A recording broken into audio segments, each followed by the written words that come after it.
Pleasure. Without further delay, why don't we just give the audience a quick background of your career, your background, and how you are actively involved in artificial intelligence right now? Absolutely, absolutely. Hello everyone. So I've been in technology domain for almost like 22, 23 years, and I've gone through various aspects, various silos within a technology organization, whether it's doing like pure development to do compliance and audit, cybersecurity, pre-sales. I've touched like many domains for various organizations in various verticals. And these days, I'm also investing in companies which are doing cybersecurity or AI or quantum, some kind of leaning towards also being like angel investor, limited partner, a couple of VC firms itself. And I've worked for a small organization, large enterprises itself. So what I bring to the table is like a diversified portfolio of experiences, right? Whether it's a small team of like maybe 10 people, for example, or a 50 people organization, or maybe 10,000, 30,000 people organization.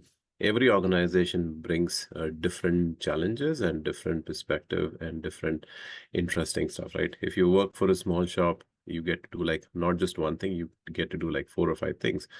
Go to a larger enterprise, you're kind of responsible for one particular domain or maybe two. And when I talk about myself, I consider myself to be more of a technologist generalist. By that, I mean I'm interested in doing many things in an organization, tinkering with technologies, whether I'm doing like pure development or I'm doing like compliance or trade reporting. I've done like many aspects for different organizations. So that's something that I really enjoy. And AI, artificial intelligence aspect is fairly new for me, I would say. I mean, like I've not worked in that particular domain for, say, like 10, 15 years, right? It's very recent. And the way I approach maturing in that particular space is like grow collectively, right? Like me, myself cannot know everything, right? But if I partner with a couple of folks that know a certain aspect, whether it's something to do with like code generation or doing like some chatbot implementation using AI or building LLM models for whatever business process that you're building, I think you collectively grow. And personally, I run like 2 research groups. One is tailored towards AI, how AI should be embraced within organization, taking risk into perspective, putting guardrails into perspective. And the second research group that I run is around quantum computing. Again, like we are a few years away from quantum being like a reality for organization.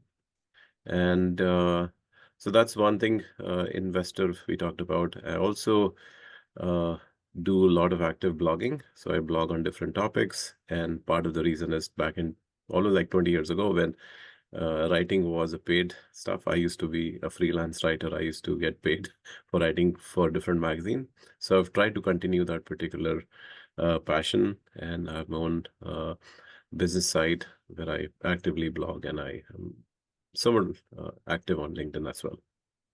So. Right. And actually, that's really how we get to meet each other. You know, you're the thought leader. So let's just talk a little bit more about that, you know, organizational, systematic way to, you know, apply AI. And you are not the only one. Many people who may or may not have been deeply involved with artificial intelligence are kind of joining, you know, this new, I wouldn't call it the hype. I think AI is here to stay. So could you just look at that at the organizational level? What are the opportunities as well as risks, you know, for the guardrails? Why not? Could you talk a little bit more about the use cases and, you know, what you've seen that are exciting or concerning? Yeah. So I think like when we talk about AI or Gen AI, for that matter itself, right? If you go very, very specific, I think there are a lot of opportunities for organization to embrace AI within their own systems. There is a very bookish example that, okay, so AI you can actually use for improving your chatbots. If you are Amazon or something else where the client interaction is very, very important and you want to actually save money and like streamline that particular process, AI definitely can come in. If you train your models perfectly based on what is required, you can actually give value not only to the customers, but also to your business. So that would be one specific example, but something that's close to my heart is around like a code generation, which is if you run like an engineering shop itself, you want to ensure the mundane task of creating a skeleton or a boilerplate code uh, is very repetitive, and if you can automate that one, it's definitely a very good use case. And if you extrapolate all these different scenarios, so there is some commonality, right? Everything is based on some model which is geared towards your own systems, your own logs, your own IP, or a few other stuff, right? Which is inherent for your organization, and how you leverage and how you integrate into existing processes is important. Again, like in a utopian society, utopian state of things, that's fairly easy, but you also need to actually take into account the risk that comes with it, right? We have all of heard about like hallucination. We all heard about like bias. We all heard about like fairness itself, right? So acknowledging those risks is very, very important. I think defining use cases is important, but as like a standard uh, SDLC or what have you, it's important to understand the risk and what controls that you want to bring within your organization from a compensatory control or some sort of a guardrail where you can actually embrace these technologies safely. So the key here is really for human, engineers who are doing coding and generated code, like how to integrate. How do you define the safety, compliance, security part of it? What are the best practices or possibilities that you have seen or talked about? Yeah, I think there are two aspects to this one, right? Like one is within your own company, your own enterprise, your own organization, there would be some policies that you have to adhere to. And the second aspect is because it's such a fairly new space where a lot of use cases are getting defined. So a lot of governments, a lot of like unions are defining the AI policies or AI acts. If you take what happened last week, was there is a ruling on EU AI Act itself, right? So I think there are two sets of things that you need to think about, right? What your organization thinks of embracing AI responsibly, and what do the governments or unions wants you to adhere to, right? If you take PCI DSS or any other regulation itself, it's like extrapolation of that one, but now in a context of AI. Like within PCI DSS or HIPAA itself, there is some stipulation that any business that wants to operate in that particular vertical needs to adhere to. Same thing if you're building AI models or you're providing services which inherently are using, or you're building something on top of it, you need to adhere to those like different aspects, right? Whether it's around the privacy aspect, your data privacy, how do you address hallucination itself? How do you address like the fairness and bias? Those things are important, right? And there are a lot of guidance that's coming almost on a monthly basis, what needs to be done for every specific domain. Like if you look at automotive or healthcare itself, if you're using AI, there are a lot of like guidance that's coming in. And again, we are not there where this becomes like a mainstream and it's like exact science. I think it's things are getting mature uh, every step of the way, right? Like personally, I'm also involved as a member of the OWASP AI Exchange, which is another community which is defining or helping define standards of how AI should be used responsibility in any context. So can we talk about non-technical workers? How do you think AI, generative AI, might affect their work? Absolutely. And in fact, like interesting that you asked this particular question, because as a non-technical user, right? And I'm like a big proponent of like using technology for non-technical folks. Like Right, how can we make their lives easier and also safe at the same time, right? right. So, I mean, like we all purchase like devices from Amazon and other stuff, which also comes with like a 10 pages or 20 pages of copyright agreement or like usage agreement itself, right? It's very daunting. It's very legal, right? And I was speaking to one of the founders in Bay Area. We were talking about, can I create something like sort of like an engine which you give like a link or a text of like an agreement, and it's going to actually flag you, okay, these are like the 5 things that you should be careful about. Everything else seems standard. It's sort of like you give it like a text, and it's going to say, okay, these are few of the things that you should actually absolutely think about, right? What you can do with the technology or a device, what you cannot do, how you can actually tinker with technology without going into the legal aspect, right? Mm-hmm. If you're working in a school system, what you can actually speak to the students, what how you need to interact with the students. I think, because I'm not a lawyer, but I do want to actually ensure I'm taking things very seriously and in a way that nothing comes to me. Of course. And I don't want to be bombarded with like a lot of text, right? If there is a way to actually simplify that particular process. And I think for lawyers, it's fairly easy, but for that's one particular area where I would think like AI is going to be very important. Uh-huh. And even if you take, for example, if you're enterprise and you have your legal and compliance office, the legal teams are always reviewing new iterations for a particular document, agreement and stuff, right?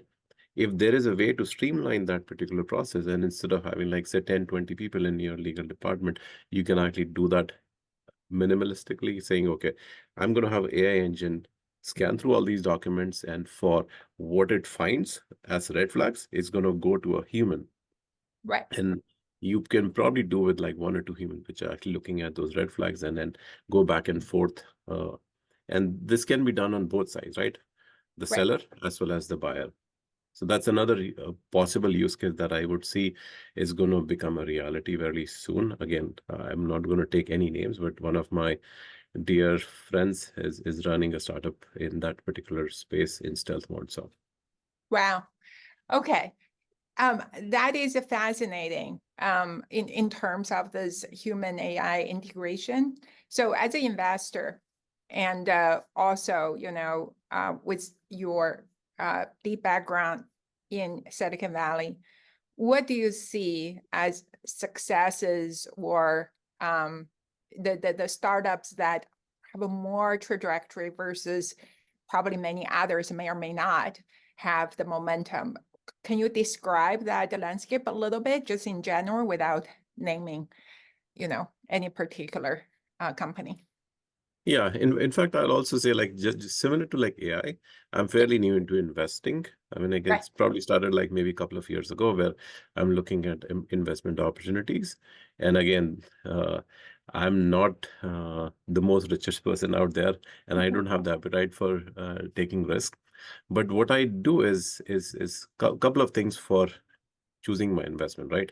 One is I look at the breadth of experience for all these different founders, which are the VCs which have backed them up before, what kind of exits that they have, what kind of a background, whether it's education or what companies they have worked in the past itself, and what uh, aspect of those companies they were involved, whether they were like, are these serial entrepreneurs or they're like serious security researchers or infrastructure engineers or AI researchers itself, right? Looking at the cadre of that one is very, very important.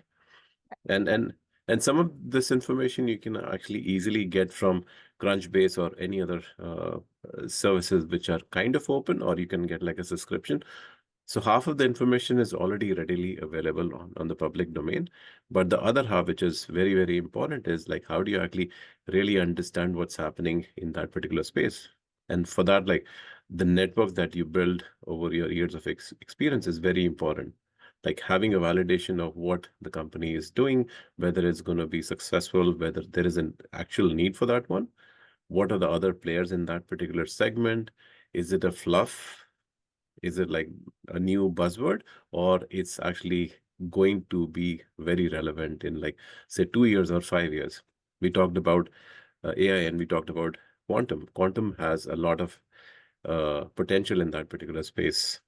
If companies are looking to do something innovative work where it can actually uh, improve or streamline the embracement of quantum within organization is going to be super cool. So I think going through your network, going through a security research community, researchers in different colleges or universities makes your job a little more easier as when you're like investing in companies, right? So there are like different aspects that you should actually think if you're like looking to invest in companies, looking at the company's profile, founders, VCs, looking at the potential for that particular technology or a new business workflow through your channels, like a sort of like a market research, you can say, of sorts, you can say. And combining all those things, you can actually make a wise decision. Investing, I think if you're investing through VCs is fairly easy because most of the risk and diligence is happening on the other side. But if you take the inverse approach where you're investing early in companies as an angel investor, I think the onus is on you. So I think you have to do a lot of legwork. And again, like if you do the legwork properly towards the beginning itself, the potential for getting returns that we have all talked or heard about, like 5x returns in like 5 years or 7 years, is you can realize those things. But I think you have to put in that extra effort to figure out what's happening and fine tune your investments. Diversification is another aspect that's very, very important. Just don't focus everything on it. Infrastructure, or don't focus only on like security or AI or quantum, right? So I think the diversification is very, very important. And let's I say you have see. like, let's say you Yeah. have like $100, right? How do you want to spend those $100? Do you want to keep those $50 in some sort of a safe environment where you can actually pick and choose? And for that extra $50 that you have luxury of kind of taking some risk, you can actually say, okay, I'm going to put like 10 in infrastructure, I'm going to put like 20 in AI, and I'm going to put like another 5 in quantum. And as and when there is maturity in quantum, I'm going to actually start investing more than 5 to maybe like $10 or $15.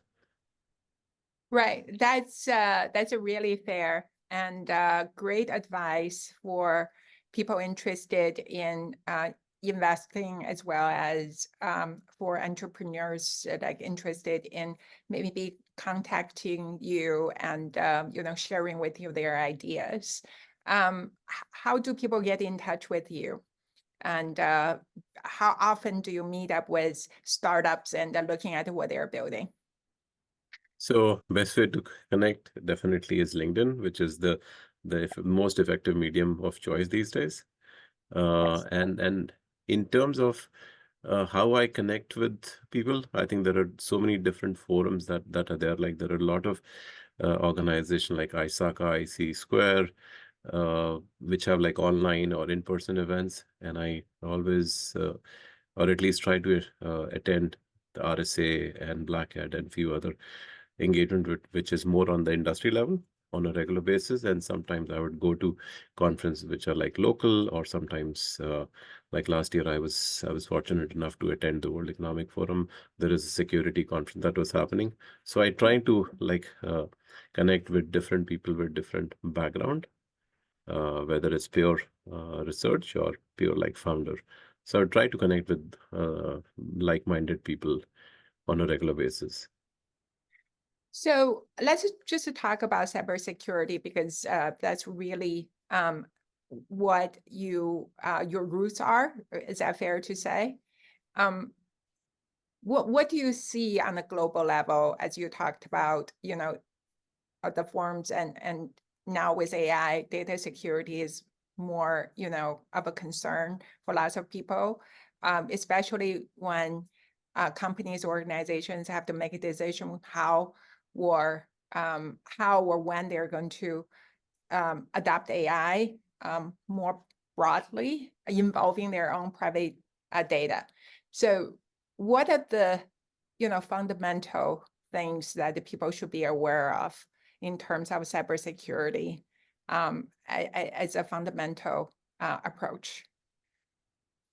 I think I'll give like a two-pronged answer on this one, right? So Sure. there are like both potential of leveraging AI within your organization for security, scanning, and resolution and other stuff, right? The other aspect is because of the pace which AI is evolving, so many things around like deep fakes and doing all that. I think the complexity of the security role is kind of getting complicated. So you all not only have to actually know what you're currently doing, but also understanding what are the risks that are coming, and those risks are going to be like more pronounced as we go into the AI world, right? We all talk about election interfering as a very standard example, right? Deepfakes is another one. If you want to take down somebody's identity, all you have to do is like create a 1-minute video of somebody doing something malicious, and the identity for that person is going to be tarnished, and it's very extremely difficult. So from a security perspective, I think looking at both those things at the same time is important. Looking at opportunities where you want to bring in AI to do automate some of the process that you have, whether it's for threat hunting or looking at triaging some of the information, like getting all those feeds and then trying to come up with how best we can actually do our respective jobs. And I think within the industry or the vendor space, I think it's too early to see that, okay, this vendor or these particular vendors are like spearheading that one. I think the use cases are getting defined as we speak. And it probably is going to be reality in maybe like 2 or 3 quarters, where you see more of the bulge bracket, like large vendors are churn out more and more functionality, where you can have custom models for your respective organization. Let's say you using vendor A and it wants to have implementation within your organization. They can help you build like a custom model, which is looking at your SIM and SOAR and few other solutions, and kind of combine with your logs and other scanning solutions, and kind of create like a sort of like a dashboard, which is very reliable and very real time. So that's one aspect where I personally think AI is going to be very important.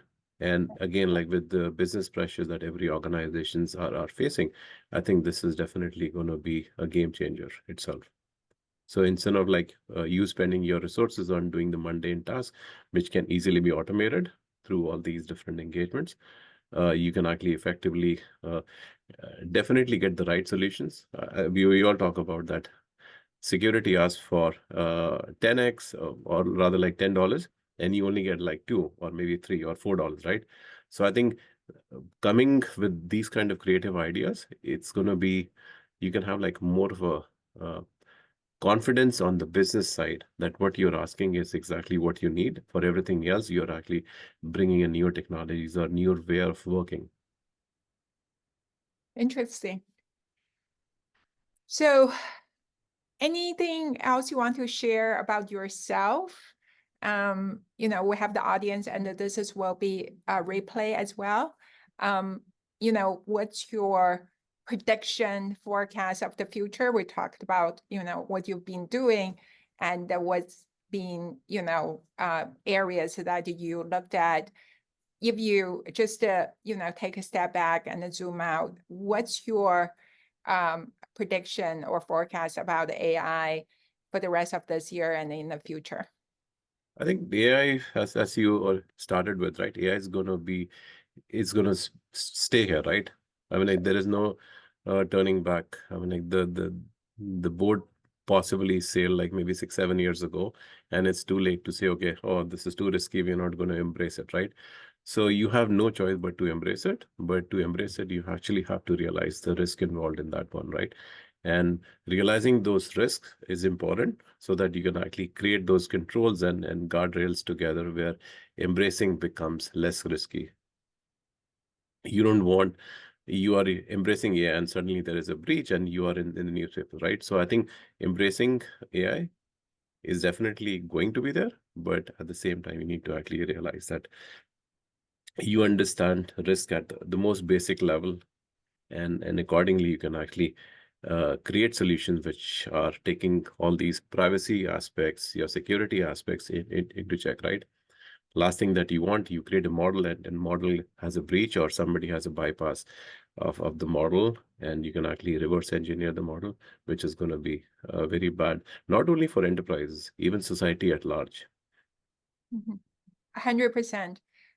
Very good points. And